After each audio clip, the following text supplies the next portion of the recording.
IPL শেষ হওয়ার আগেই ঠিক হয়ে যাবে রোহিত শর্মা এবং বিরাট কোহলির বিশ্বকাপের ভবিষ্যৎ। একটি বিশ্বকাপ শেষ হতেই আরেকটি বিশ্বকাপের প্রস্তুতি শুরু করে দিল ভারতীয় দল।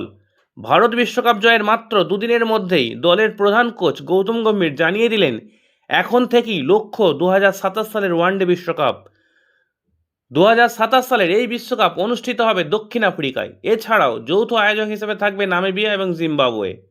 দক্ষিণ আফ্রিকার উইকেটে গতি বাউন্স বেশি থাকে, তাই সেখানকার পরিবেশ মাথায় রেখেই দল গঠনের পরিকল্পনা শুরু করে দিয়েছে ভারতীয় টিম ম্যানেজমেন্ট।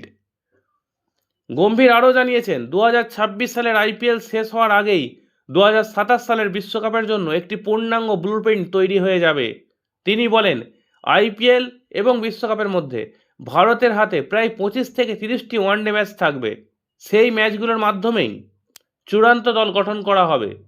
গম্ভীরের কথায়, এখন 50 ওভারের ক্রিকেট খুব বেশি খেলা হয় না, তাই যত দ্রুত পরিকল্পনা শুরু করা যায় দলের জন্য ততই ভালো।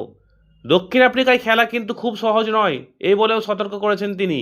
সেখানকার পরিবেশ, পিচের জন্য উপযুক্ত ক্রিকেটারদের খুঁজে বের করাই এখন নির্বাচক এবং কোচেদের প্রধান লক্ষ্য। সবচেয়ে বড় বিষয় হলো, এই পরিকল্পনার মধ্যেই ঠিক হয়ে যাবে রোহিত শর্মা এবং বিরাট কোহলির ভবিষ্যৎ। আগামী ওয়ানডে ম্যাচগুলোতে তাদের পারফরমেন্সের উপরই অনেকটা নির্ভর করবে তারা 2027 সালের বিশ্বকাপ খেলবেন কি না।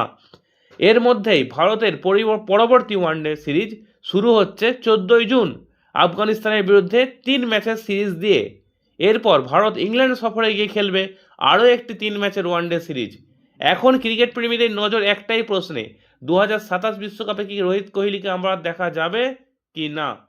আপনার মতামত অবশ্যই কমেন্ট করুন। ভিডিওটা ভালো লাগলে অবশ্যই লাইক করুন।